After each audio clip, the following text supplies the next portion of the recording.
Looks like YouTube is up. Let's go. Facebook is up. Let's get Bleacher Report up. We can get this thing started. Run it back from the top. All right, here we go. Salute to Knicks Nation on this Tuesday afternoon, matinee edition. KnicksFanTV Live. Salute to everybody in the chat. Hit the like button, hit the share button, and subscribe to the channel. We are 35 days away from the start of the 24-25 campaign and just 13 days away from the start of Knicks training camp. So we are ramping up quickly, and we got to get to it with our season preview shows, man. On today's show, it is the Fan Mailbag Show. We're going to answer your questions.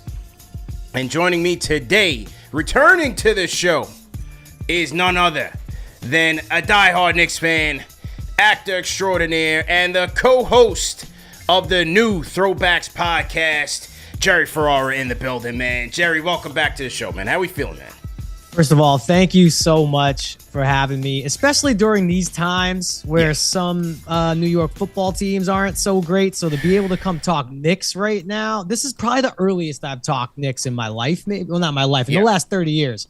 So I'm just glad to be here. I'm ready to go. 35 days is going to go quick. It's going to go quick, man. But I feel like the season never ended, man, because, you know, they were able to take the playoffs into the second round, albeit a disappointing ending in Game 7. Then you had the Bridges blockbuster trade on July 6th. Summer League gave you a little bit of, if you're diehard delusional like us, you tap into Summer League in every game. And so it seems like they've been working around the clock, man. What do you think? Yeah, it definitely seems like that. Look, the thing that I've loved the most, especially with this Knicks regime, with Leon Rose and everybody in place with Thibs, it's like you don't know their moves. Just when they're really quiet, it's almost like all the chatter you hear about what they may do, that's all smoke. What they're actually doing behind the scenes, we have no idea about. That's why, like, I understand the media would love to talk to Leon. Leon doesn't ever need to talk to me or media or anybody if he keeps making moves like this. I just love the way the Knicks are moving right now. Yeah, I'm with you. I think, I would say traditional members, because I guess you can consider us as podcast guys, as media guys as well, but I would say maybe traditional members of the media may take umbrage with, his lack of communication. But I think from a fan standpoint, you could see the vision.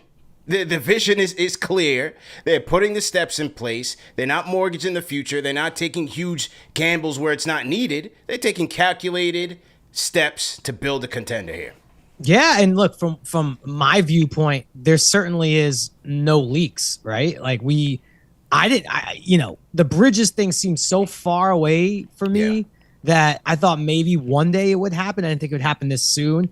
All the talk, even like the previous offseason, was, they're going to get Donovan Mitchell, DeJounte Murray, all these names, which I don't even really think we were looking at in hindsight, looking back. It's almost like I said, everything we've heard publicly, I'm not saying it was intentional smoke, but they actually went out and did the opposite thing, which makes me really happy.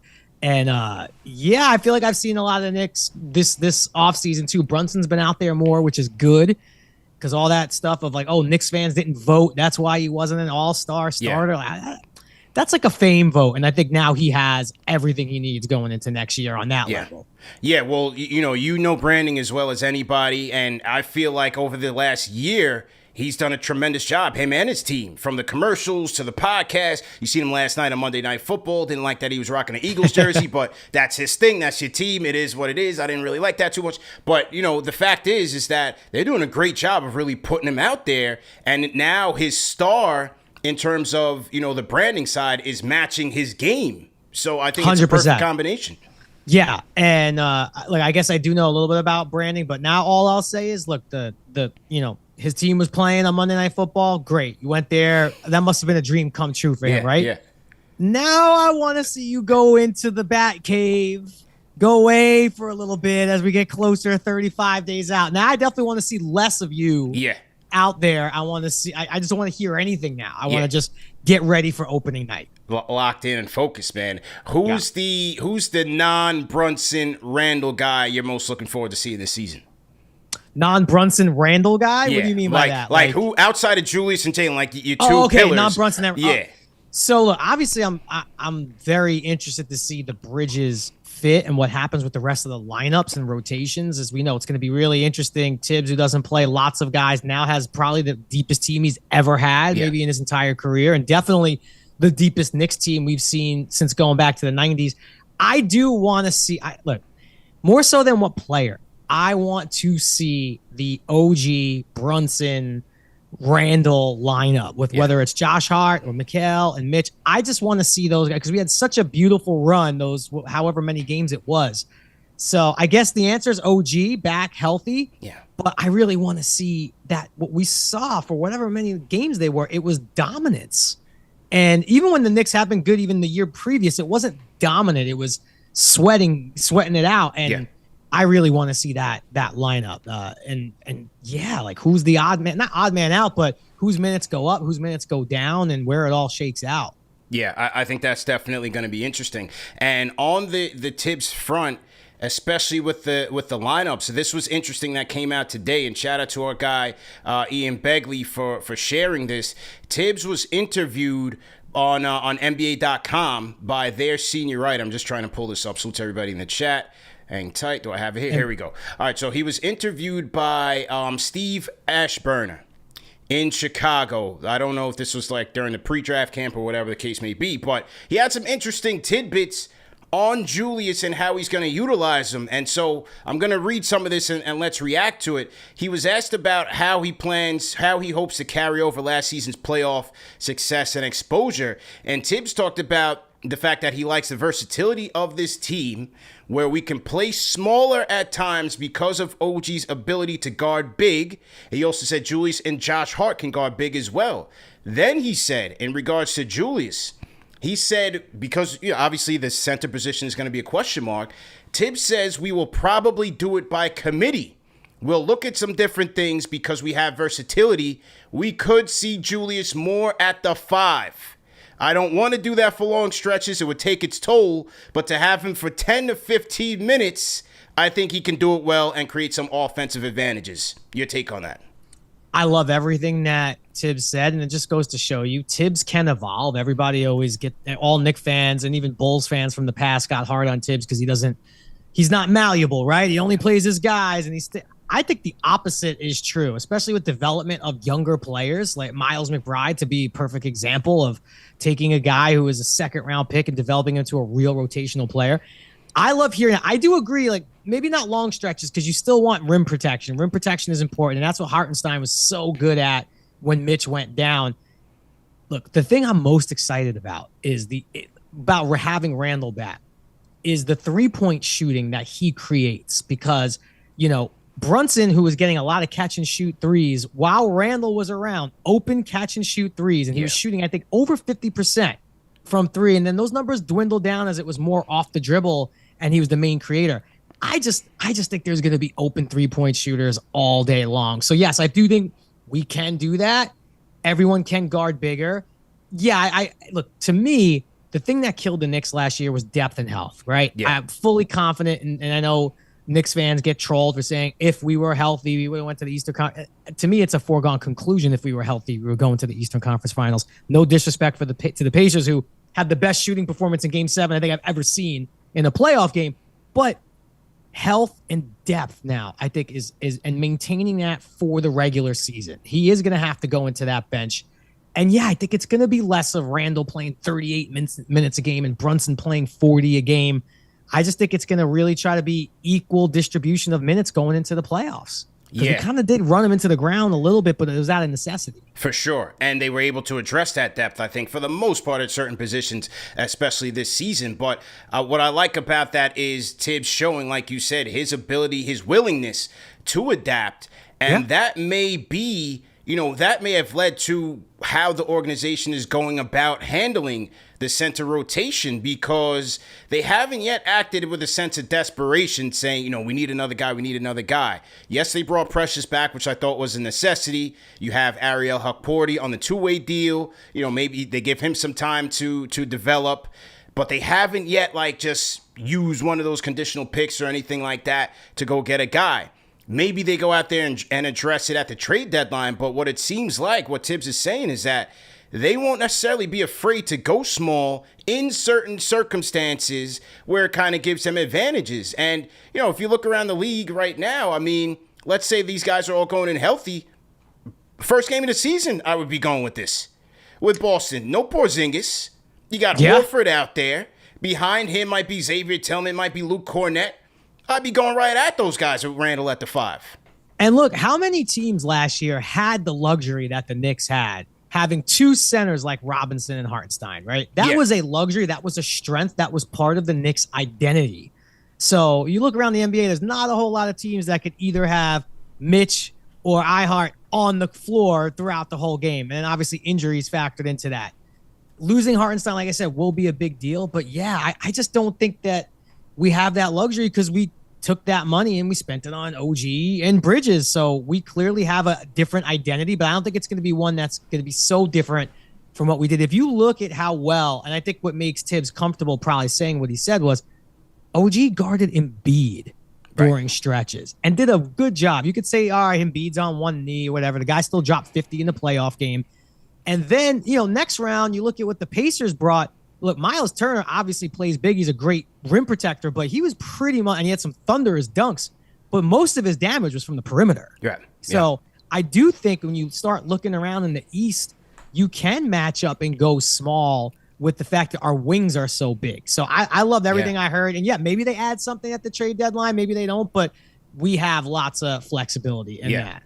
Now, some Knicks fans to the contrary might cringe when they hear that, to say put OG at the 5, an injury-prone player. You got Julius coming off his shoulder surgery, so we'll see. Right, but Thibs you know goes who, with that option. Right, we know when it comes playoff time, like who are we really gonna see? We're gonna, this is like no disrespect to Paul Reed, who ran his mouth in the series. We didn't see a whole lot of Paul Reed in the playoffs, and Embiid was hurt. Yeah. So yeah, I don't want to run OG out at center and get him injured. But look around at the backup centers, and we've looked. I mean, I don't know. I just want to win, man. I just want to win. Yeah, true indeed, man. CB the franchise, Jerry Ferrara rocking on the 1s and 2s. The fan mailbag show. We are going to get to the questions that you guys submitted in just a little bit. You can also call us up 657-383-1509 or hit us up on the KFTV Discord.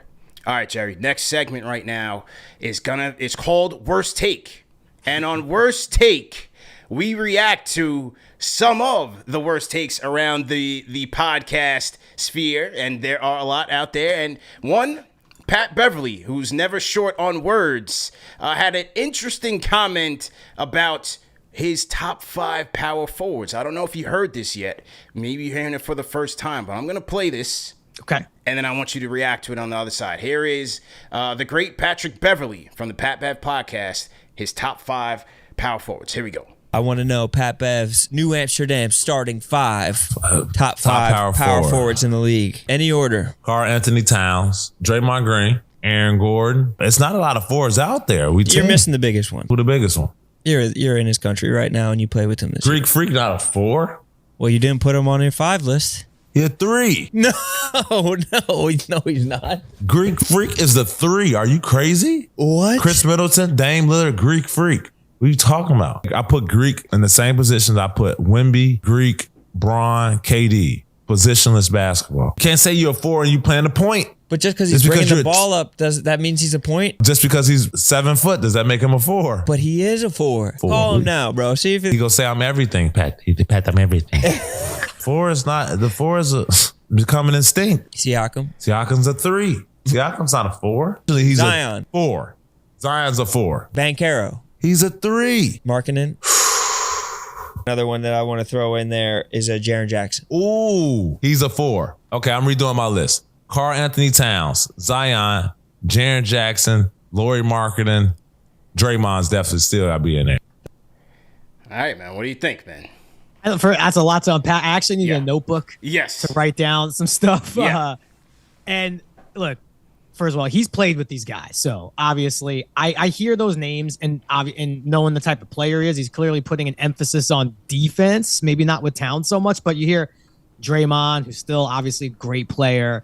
I'm trying to remember. I guess not really with Markkanen. He's not talking about. He put Cat, Zion, Jaren Jackson Jr., Lauri Markkanen, and Draymond. It's top 5. That's a confusing list in general, because I feel like Jaren Jackson, I know he doesn't love playing 5, plays a lot of 5. The fact that he took out like Giannis and KD and all these other Hall of Fame players and didn't get to Julius Randle is telling. But to me, the part that tells the most is, you get hurt and you miss 6 months.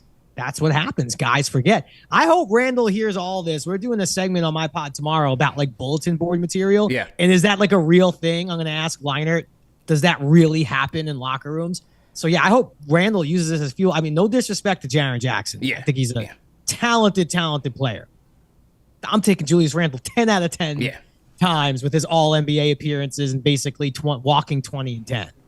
Yeah, I thought they definitely insulted Julius just a little bit to take the line out of Goodfellas. Well, you're gonna take LeBron and KD and all those guys off of the 4 list, right? And then you're gonna leave out. If anything, Randall jumps even higher with those guys in positionless league. Yeah, so I think yes, you can argue. Like I could see some points on his positionless topic when you look at Giannis and he's bringing the ball up and he's serving a lot of different roles. And even Thibs said in that NBA.com interview, the 2 to 3 to 4 are kind of looked at from a wing perspective nowadays. Yeah. So you can kind of see that. But for me, I can't see how you don't have Randall on that list. Especially Draymond, like, come on, man. Like, listen, I get it. Draymond has earned the accolades. For sure. And he's been Mr. Everything for the Dubs since he's been there. But at this stage in the game, there's no way I'm taking Draymond over Julius. I can't. And also, Draymond not giving the Knicks a whole lot of respect. I don't know if you have him on some of your worst takes. Yes. Oh, absolutely. Parts of his pod. Shredding him. But look, the thing for Randall with me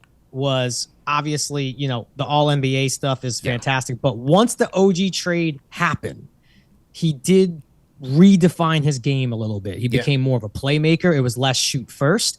His numbers went down. He was making more of an effort on defense. And I just thought he showed that he was willing to change his role depending on the personnel in the team. And we saw the results like we just talked about with the wins. So, look, if you want to tell me Giannis, LeBron, those are 4s, great. I give it, of course. But if you're taking those guys out and you're going Jaren Jackson and Karl Anthony Towns first, that's rough. There's no way. I would go Giannis. I'd go KD, Bron, Cat, Julius. And I guess it's true because I'm starting to think all right, well, Porzingis is a 4, but he's a 5, and now Horford's gone. So does that mean Tatum's now a 4? It is pretty positionless and hard to say, but if we're separating those guys into wing, I'm with you on that traditional list. Yeah, that makes sense to me.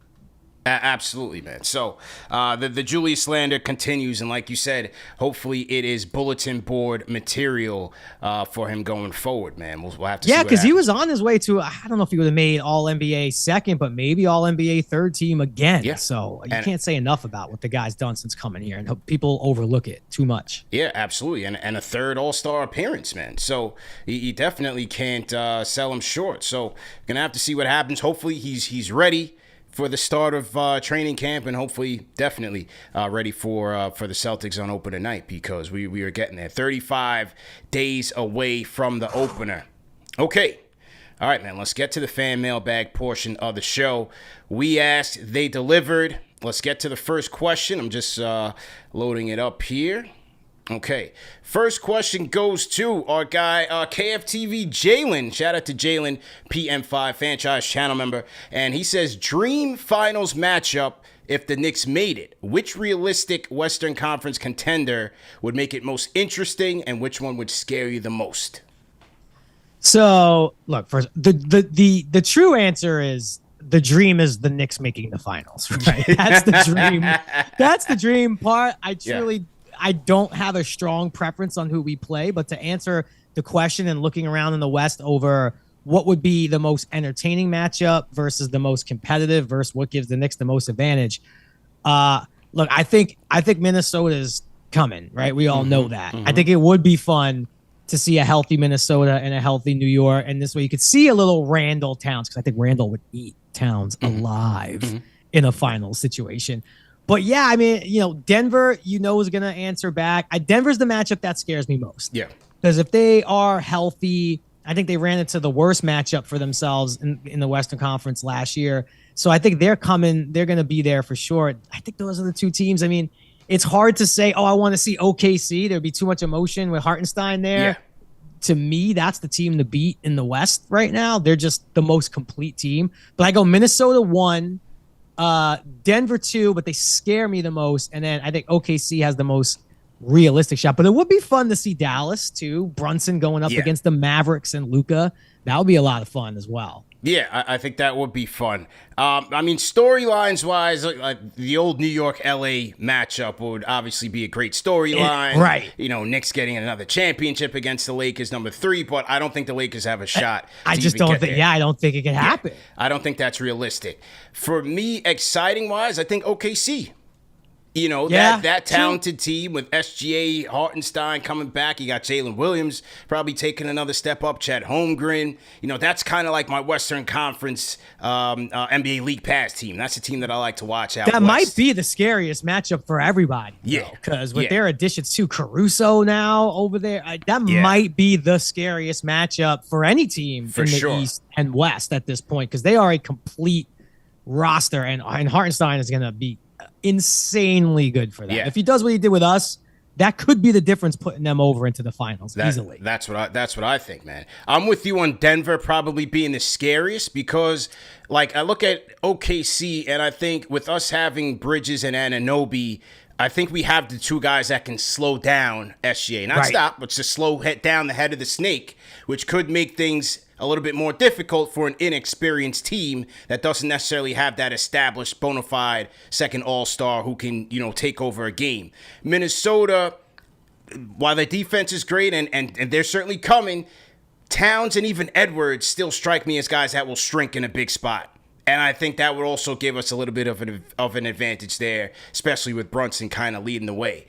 But with Denver, it's like, how do you stop the MVP, man? What is our answer there? What is our kryptonite to stop a guy that can elevate his team in so many ways? Well, I agree with you on that. I mean, he's that problem for everybody, but especially now with the loss of Hartenstein, it'd be that much harder to even attempt to slow down Jokic. But we saw a little bit last year, and I think this is the NBA, in my opinion, as a fan, how I've watched, is we had, you know, the big threes, which we saw, which started with the Heat and then went on through the Warriors and all that. Now that's sort of become like, okay, you need two top 15 guys, and then you need like almost all-star role players, like guys who love their role. They're not quite all-stars, but they're just real, like Josh Hart, for example, is great at what they do. And Denver has that to a degree, but really they kind of go as Murray goes. You know, Murray really started to struggle. He had that couple of game winners versus the Lakers and figured it out, but then he was neutralized for most of Minnesota. He picked it back up and they almost stole it. But, you know, Murray is such a key because you know what Jokic is going to do. It's unstoppable. But if he has no one backing him up. Oh, it's the other thing. Pat Bev threw Aaron Gordon on there, who I love too. It's clearly he went defense first. Yeah. I mean, good team player and good glue guy, but like champion, you're talking about top guy, and you know, I'm not putting him over. Julius. Yeah. So there that is. All right. Second question goes to another franchise channel member, Jet Life for Life 126. He says, "Hey Jerry, big fan. I just want to know how was it working with Kevin Hart and such a star-studded cast playing in Think Like a Man and the sequels? Would you do another?"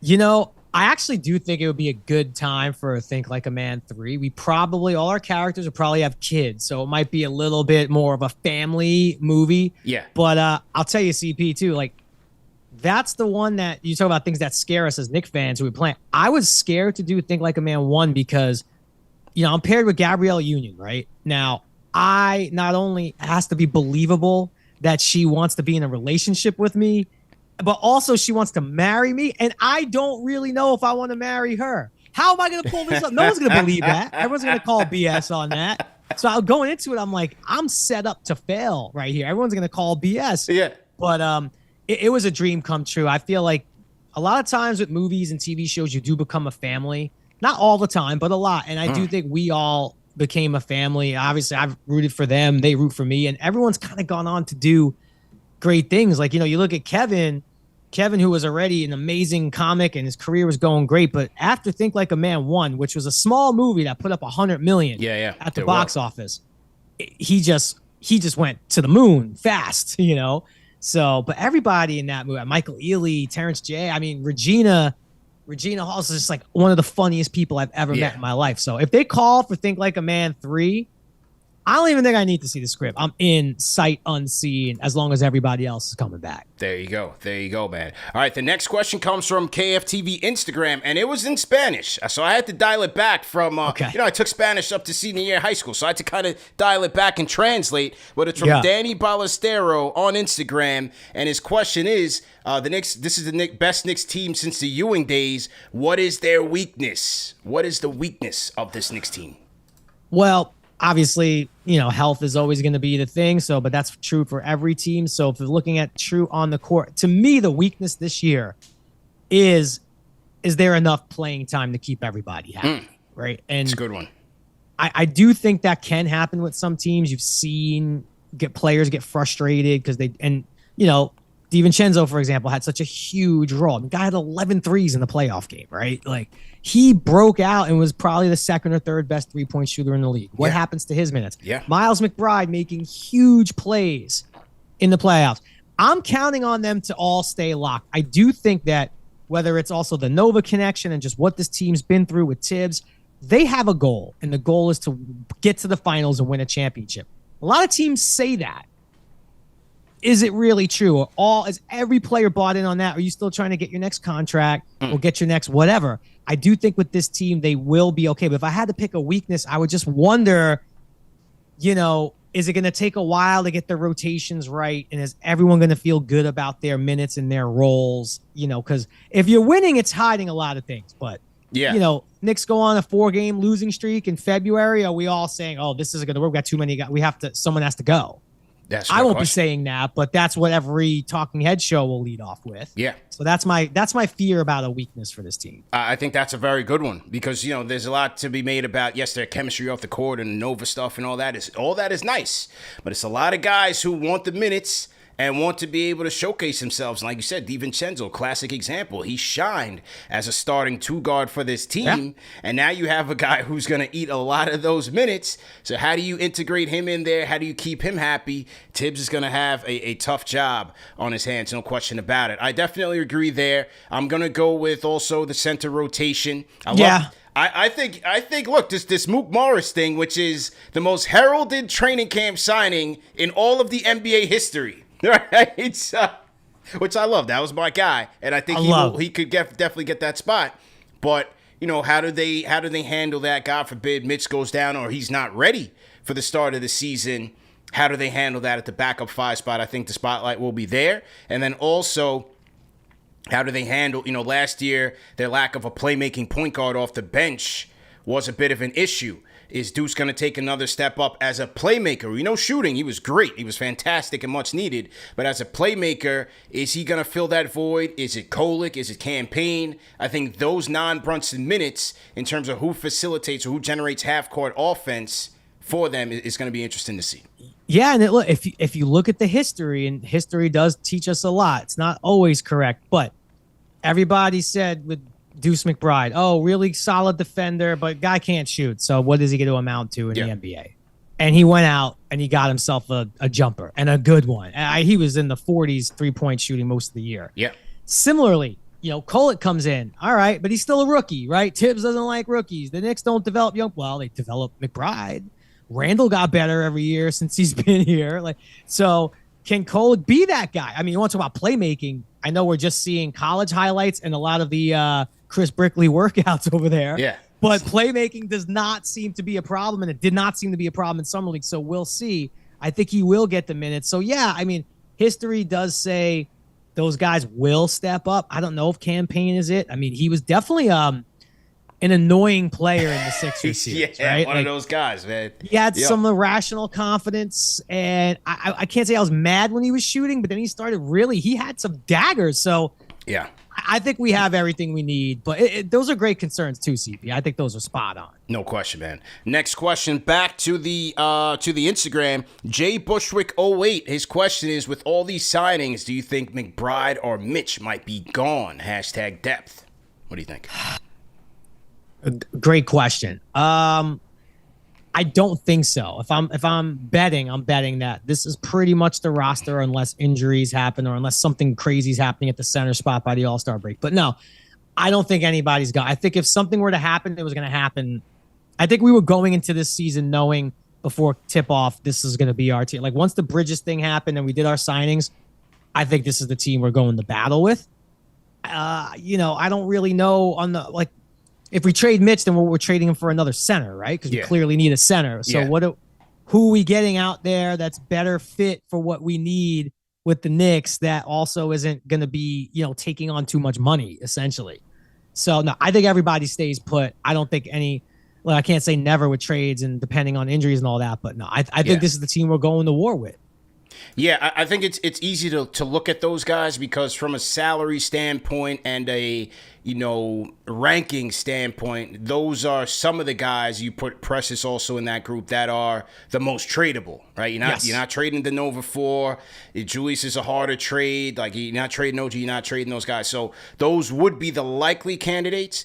Do I see that at the between now and the deadline? No, but as they evaluate things and see where they are, see how they performed as a team, maybe at the end of the year, anything is possible. Yeah, the things you always have to look at, which is what I was doing last year on all like the trade deadline shows, right? Which teams are clearly trying to get worse? Last year it felt like it was the Wizards and a couple other teams. So you kind of look at those, Detroit, which we did some business with Detroit. Mm-hmm. So you look at those teams and you see what you could pick off. So I think it's too soon to say, but I think we're going to battle with this team. We got a super chat in here from Sean Peters, $20 super chat. Shout out to Sean. He says, Knicks all day from Raleigh, North Carolina. Go New York, go New York, go. So shout out to Sean Peters, man. Definitely appreciate the love. All right, next question. We did talk about Julius and Thibs, and Thibs saying that he would opt for a small ball lineup with Julius at the 5. So this next question goes to Conklin Doug on the Instagram, and their question is, which starting 5 would you prefer with Julius at the 5?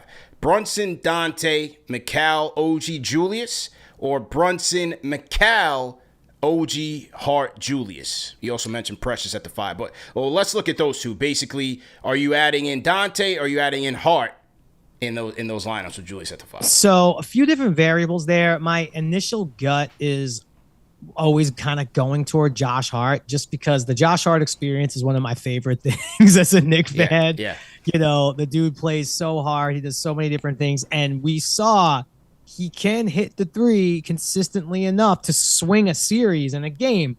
So for me, that's the one I will defer to because I do like the extra bit of defense, even though DiVincenzo's a sneaky good defender, especially off the ball with steals. Yeah. If we need some shooting or if we're down, you have that. That's more of a the DiVincenzo lineup is more of an offensive firepower lineup that you could be down 7 with 2 minutes to go, 3 minutes to go, and you're very much in the game still, as we saw with DiVincenzo. So that's the luxury that we have, and I do feel confident that Thibs will navigate those decisions perfectly. He's earned it in so many ways. And it just makes me happy that those are our choices, CP. Think about this question years ago. Yeah. And the things we were pulling from. Like it's a great problem to have. Because look, you could even see a world where it's old school and it's DiVincenzo and Hart. And maybe Bridges is chilling out for a minute because Hart's shooting 3s well and Dante's on fire. So there's so much flexibility. We have wings for days. Yeah. I think Thibs, is going to go outside of, obviously, some of you guys, like the 4 guys that are going to be obvious will be Jalen and Bridges, OG, Julius as well. But I think he's going to go lean with the hot hand. I'm like you, though. I find it hard for him to go away from Josh Hart, who's been his fourth quarter Swiss Army knife since he's gotten here. I find it hard to go away from that. And then if you're going to go small with Julius out there and with OG, I need a guy who's going to be so locked in on those boards. That's the other thing. You got to get that. Who's going to get that game-saving defensive rebound. I got to lean with Hart there, man. I got to. Yeah, I really don't think since, Barkley, was there a player under 6'7" that could grab boards like this. So that's another great point. And that's the intangibles we talk about with Josh Hart. But yeah, if it's one of the lineup that needs a little more defense and rebounding, and we're kind of just maybe trying to hold a lead, and just try to kind of run the clock. I think Hart will find himself in a lot of those situations. Yeah. No question about it, man. Salute to everybody in the chat once again. Hit the like button, hit the share button, subscribe to the channel, man. CP the Franchise, Jerry Ferrara. On the other side, a KnicksFanTV, YouTube, Bleacher Report, Facebook, and X simulcast. Shout out to Charles Cortez watching on the Bleacher Report side. We have a $10 super chat from Big Nick, and he says, man, we cried too long. Let's win. We have the ingredients to win. Hands down, I want a ring in my lifetime, and I want it now. And his super chat is very timely because the final question is from the King C's. And their question is on the Instagram. He says, let's say the Knicks win a championship. How are you celebrating the next day? Whew. Okay. Couple of things here. Number one, I've said this for years. When I made a pitch to Kevin Durant years ago to come to the Knicks. Yeah. A champion of an NBA title with the Knicks is worth 2 anywhere else. Absolutely.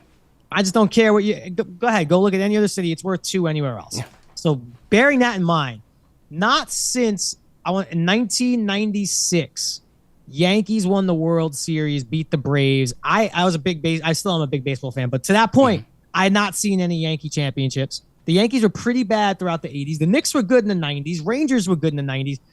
I went to the parade, and it was awesome. Time of my life. I was 15 years old.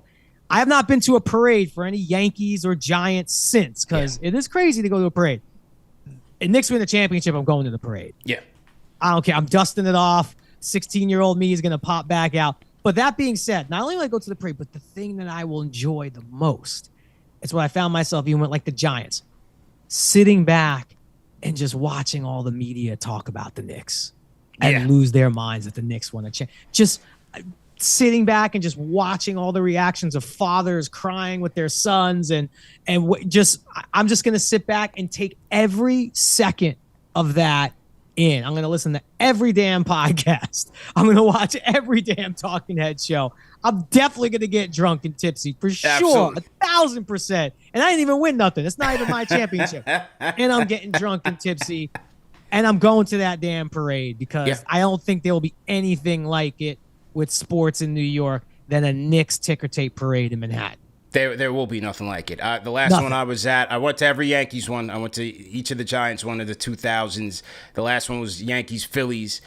There will be nothing like it. It should actually be a holiday in the city because I don't think anybody's going to work because everybody will be on the Canyon of Heroes. So I'm like you, man. I'll be at the top of the marquee, man. I'll be at the top of the marquee with the finest of scotch. I won't say the name because they haven't sponsored the show yet. But I'll be on the marquee until, I probably get locked up for, trespassing and, starting inciting a riot. Will you cry? Will you cry? Because I think I will shed a tear. Yeah. I might look at my kids who are 5 and 3 and they're already slowly becoming Knicks fans. My older boy was very concerned when Mitch went down last year. He made a video on Twitter about it. Yeah.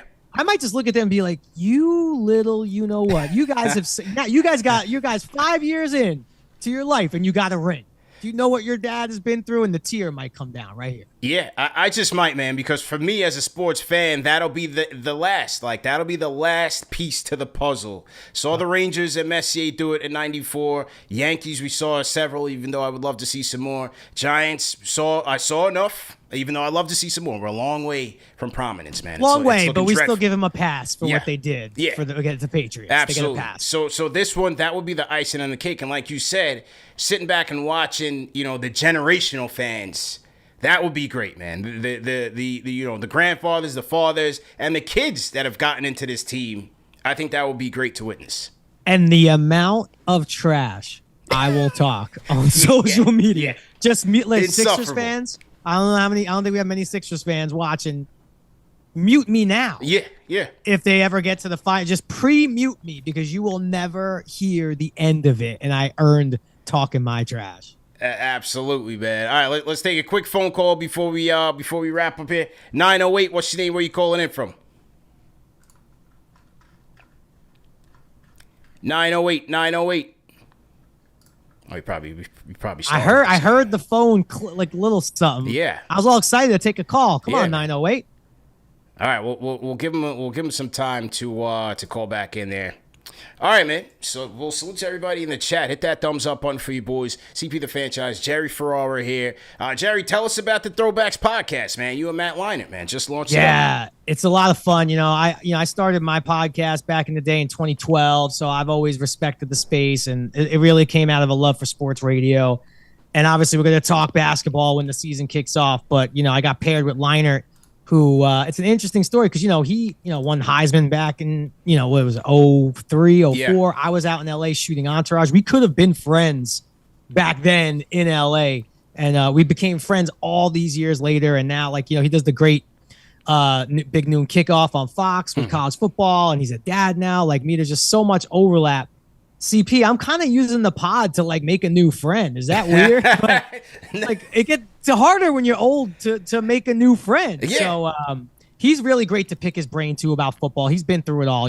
Won the Heisman, drafted in the NFL, got off to a great start. Yeah. Then his career got difficult, and he's just a good dude. He's easy to talk to, and we're actually gonna have a 3-point shooting competition because he tied Caitlin Clark. He said, "Wow."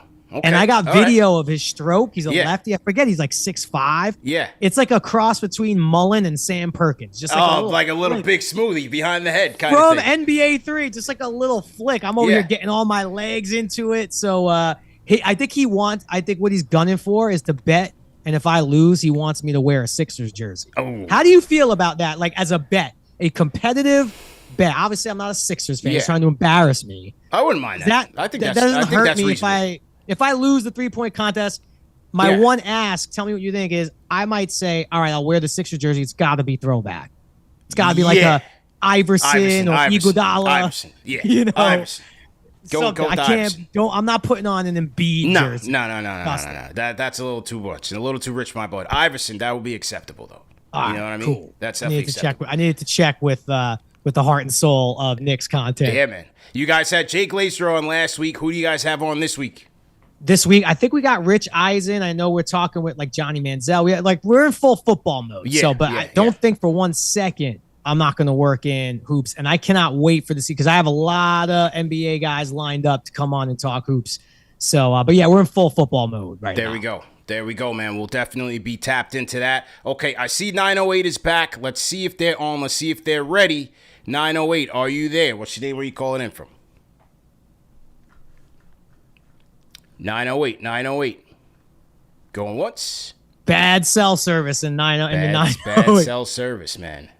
Might be the switchboards as well. The switchboard hasn't been in my favor as of late. So let's put them on hold. We'll try one more. If not, we'll let you go there, Jerry. 717. What's your name? Where are you calling in from?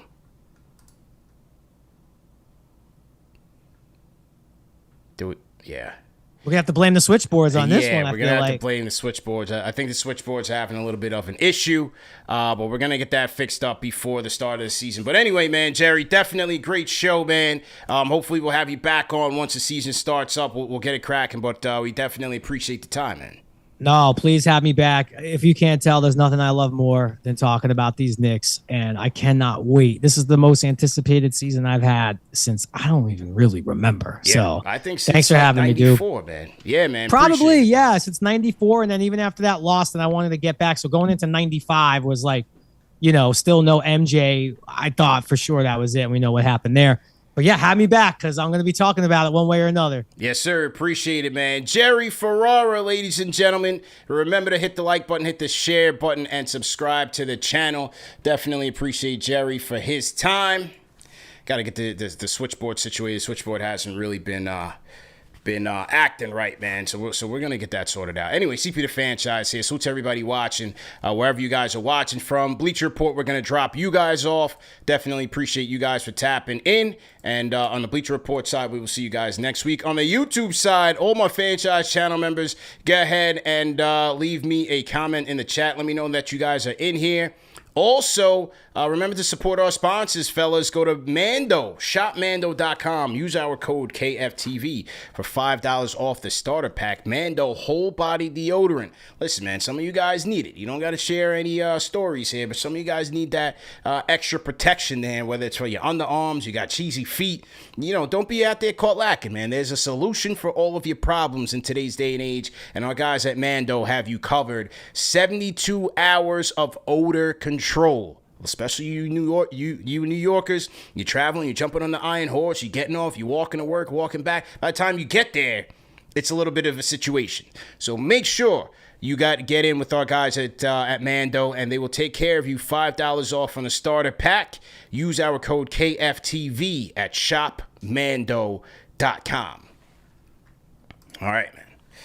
Let's see who we got in the chat there. Talento, John Talento, I see you in here. Salute to John Talento. Russell Whiskey, I see you. Nostalgic Nick, Muhammad Mustafa says, amazing show. You are appreciated. Definitely appreciate you, Muhammad. Remember, Thursday's show, Al will be back with us. We'll get into our Wings preview, season preview. We're going to talk about the Wings, Bridges, OG Hart, you name it. And then we're also going to be giving away the autographed Marcus Morris jersey. Remember the Marcus Morris jersey that I debuted here just a few nights ago? We're going to be autographing that, so make sure you guys are back here on Thursday, and it's for the franchise channel members only. So if you haven't joined, go ahead and join the franchise channel membership. It's $5 a month, cheaper than a cup of coffee, cheaper than them Happy Meals you guys are buying at McDonald's.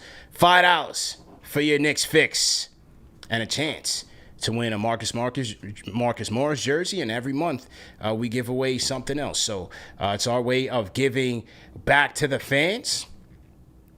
We definitely appreciate that. What would you do if the Knicks won a championship? Great question, man. I'm definitely on the marquee. Every time I go to the Garden, I always look up at that marquee like, man, if we win the championship, I'm grabbing a ladder and I'm getting up there. And then they're going to have to find a way to get me down, you know. And then, I'll be live streaming like I usually do. I'll be live streaming from there. And then, look, once they take me to Central Booking, hopefully I'll have enough super chats in the chat by that time. You guys can bail me out. You know what I mean? Before they put me in a cell next to the diddler. Can't have that. We don't need that, ladies and gentlemen. Boy, oh boy. Don't put, you're going to have me in the cell with your boy, no Diddy. No thanks. I got to go home. I got to get to the Canyon of Heroes. So, yeah, once I get bailed out, finish the all-nighter, get to the Canyon of Heroes, and be partying the night away like it's 1999, man. Shout out to Prince. You know what I'm saying? So anyway, man, let me get out of here. Great show. Salute to Jerry Ferrara, for real, man. Great host. Great content creator. Great actor. Make sure you guys check him out on the Throwbacks podcast. I'm rocking this New York versus the World snap lately, man. Go ahead and get yours, man. Shop.KnicksFanTV.com. Get your merch. We got some new merch coming out as well. It's exciting times, man. I'm very, very excited for the season ahead. You guys laughing in the chat, man. What are you guys laughing at? We don't need that. Yeah, we're going to update J-Rose. We're going to update the We Don't Need That shirts and all of that, man. Refresh everything. So, yeah, man. I'm just happy to be here, happy to live life, and happy to be free. Remember that these shows are available in audio podcast format. No reason to miss it. You can catch us on all major podcast platforms. Salute to our guest once again, Jerry Ferrara. Remember to support our sponsors at shopmando.com. Use our code KFTV for $5 off your starter pack. All right, man. We'll see you guys on Thursday. Great show. Everybody have a great day. Great to be on with you guys, and thanks for the support. CP the franchise. I'm out of here. Peace.